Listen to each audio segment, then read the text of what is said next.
Hi, I'm Ryan Hunter, and this is Kalispell Connections, a program where we talk about issues important to the community. With me today is Jessica Dahlman, a registered nurse with the Logan Health. Hi, Jessica. Hi, good to be here today. Thanks for having me. Yeah, so last time I had you on was about a year ago, where we were talking about the nurses' unionization effort and effort to bargain for better pay and better working conditions.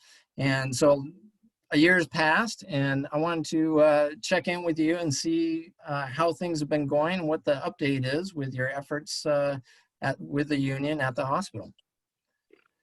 Yeah, so we're going on almost 2 years now in contract negotiations with Logan Health, formerly Kalispell Regional Medical Center. And as I think the community may know, we did have a 3-day unfair labor practice strike on June 1st, 2nd, and 3rd.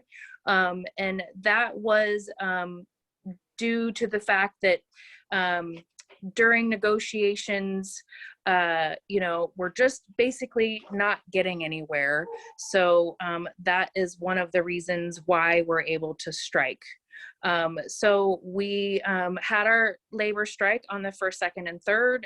It went very well. We had a very large turnout.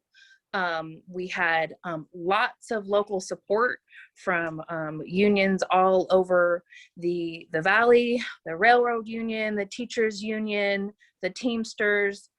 Everyone was out there supporting us. We had a lot of support from the community. I think it was a good time to bring awareness out to the community about what's happening at the hospital, because if nurses are standing on the street, there's something wrong going on the inside. And I think that that's true. And, I would be the first one to tell you if I thought that what we were asking for was, outlandish or unfair, or we were asking for the moon. We're not asking for the farm. We're not, reaching for the stars here. We're just asking for what's fair.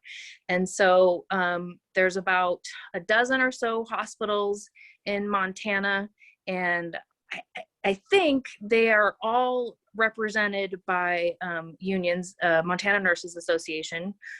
We chose SEIU for a different reason, because we wanted to give the opportunity to the rest of the staff at the hospital to be able to unionize if they so choose. And nothing's wrong with M&A, but they only represent registered nurses. So that's why we chose SEIU. And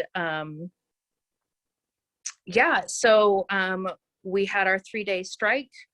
We've had 2 bargaining sessions since the strike, really not moving forward very much on a couple of key issues. It's mainly staffing and wages.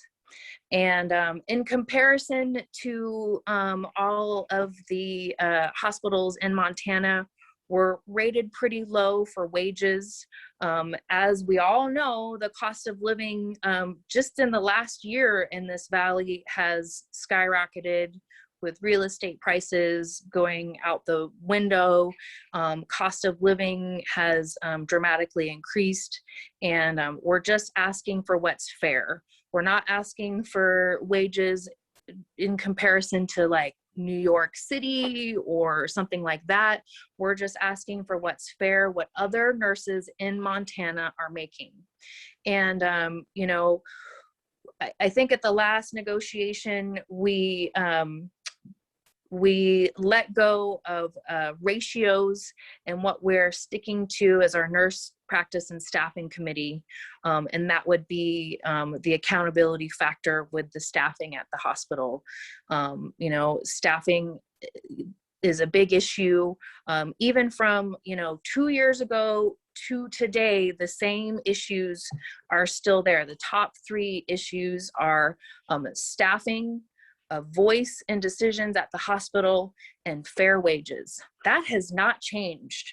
And, talking with all of our members, we're still strong on all of those things. And we're not asking for the moon, we're just asking for what's fair. Yeah, I came out and visited the strike as it was happening. It was great to be out there with all the nurses and all the Thank you. supporters, and yeah, and I just wanted to touch on how does that feel, the strike? What does that do for the nurses and your um, the morale and the spirit of things? I know people were feeling pretty energized from that effort. So the decision to strike, of course, is never an easy one. And you will ask every single nurse and they will tell you the same thing. It was a hard decision. Nobody ever wants to leave our patients high and dry. That's not what this is about, but that's why we all play by the rules, and it's a federally protected right. And we gave Logan Health our 10-day notice, which gave them the opportunity to make sure that everything was copacetic in the hospital. So after we give our 10-day notice, then it's their responsibility to fill in the gaps. Aside from making the decision to walk out, the morale on the picket line was really high, and it was a great networking opportunity for a lot of the bargaining unit, because we all work in different units in the hospital. We work in different clinics, so we don't really have a chance to like come together and see each other and share stories and share what's happening with them, what's going on in their unit or their clinic or whatnot.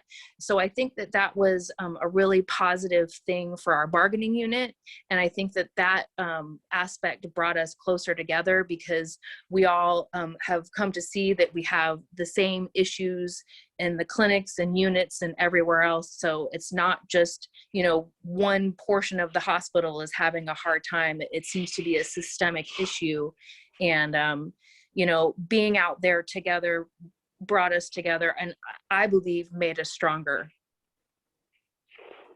I could see that.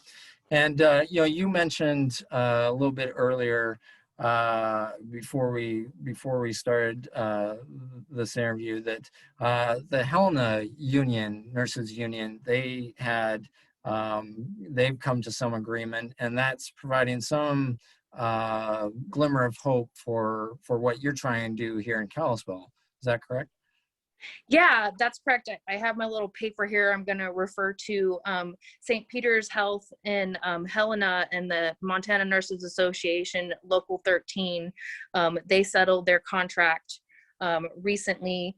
And I think the biggest thing that I want to take away from that sort of information and news is that, the senior leadership, the CEO was, directly involved in the bargaining sessions.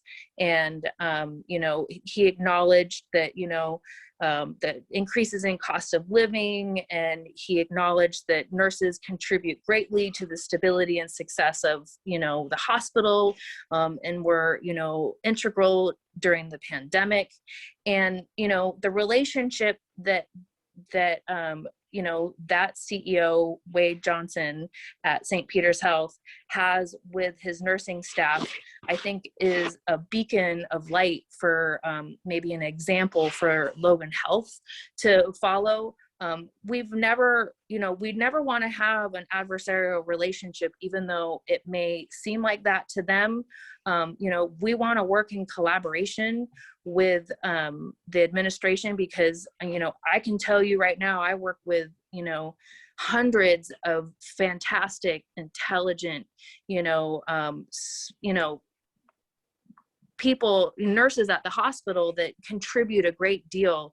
We're the boots on the ground, we're the people that are taking care of the patients. Why wouldn't you want to have that collaborative relationship in that direct patient care aspect? So I want to shout out, to, that new contract ratification and say how great that was. And I'd like that to be an example for our administration, and for them to understand that, we want to work collaboratively together. We want to make things better for our patients, and we want to make things better for ourselves too, because if we aren't healthy and strong ourselves, then we can't take care of others.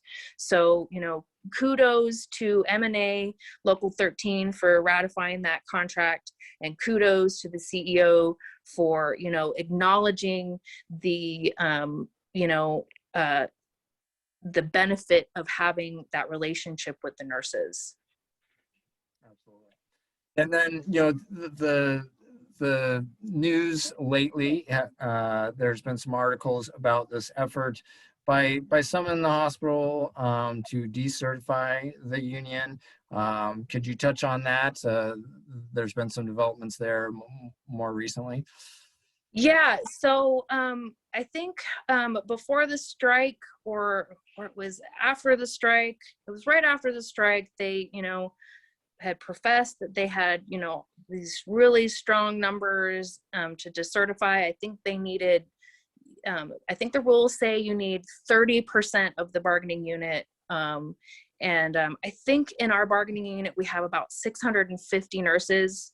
So you have to have 30% saying, hey, we don't want SEIU to represent us anymore. And they professed they had around 40%, but apparently they did not. And so the NLRB, the National Labor Relations Board, said that that decertification vote could not happen because they did not have what they needed in order to make that happen. So, I mean, you know, so sorry for them, but we're kind of happy about it. You know, we also, you know, want to have a relationship with, you know, all the nurses that, you know, don't want to have a union too. I mean, we feel like everyone's voice should be heard. And if that was the route that they wanted to take, it didn't work. So they can try again. But like I said, I feel like we're stronger than ever. And I think they're going to have a hard time. Yeah, and all the nurses benefit from the efforts of the union, even if they're not supportive or participating in it, is my understanding. But also, you know, I get the strong sense in the community that you have real strong support in the community. So it's nice to see the community rallying around the nurses at our hospital. I'm wondering, what do you foresee moving forward? How does this thing move forward? What do you expect in the coming weeks or months? I foresee a ratified contract. That is what I have always seen. I see that, you know, we're close. Like I said, we have just a couple of key issues. It's mainly staffing and wages and benefits. I will say, you know, during bargaining sessions, I feel like we have moved a lot more than management has, and I think it's high time for them to negotiate and bargain and meet us in the middle, or recognize that we have, you know, given a lot, and so we expect a little more out of them. At this point, I'm very disappointed to say that they don't have any other bargaining dates set for us. So we will be working very hard to get another bargaining date, or a few bargaining dates. I think it's a stalling tactic. But they can't stall forever. At some point, they're going to have to, you know, ratify a contract with us. You know, the community showing their support and letting the administration know that they support the nurses. I think you have probably seen a lot of articles in the paper about the community supporting us. You know, there was one recently that I found was pretty enlightening. You know, bringing up the fact that, you know, our hospital is a not-for-profit hospital. And so we are all contributing to the hospital here in the Valley. And I think that, you know, everybody showing their support for their community hospital that's not profit would be really helpful. So I encourage, you know, the community to speak up and let them know that they need to support the nurses. Yeah. Well, thank you, Jessica, for the update, and thank you for your leadership with the nurses in the union. And I wish you and your colleagues there the best of luck. And if need be, we can come back and have another update at some point in the future as things develop. Thank you so much, Jessica. Yeah, thanks for having me. And whenever that time comes, I'm able and willing. Thank you.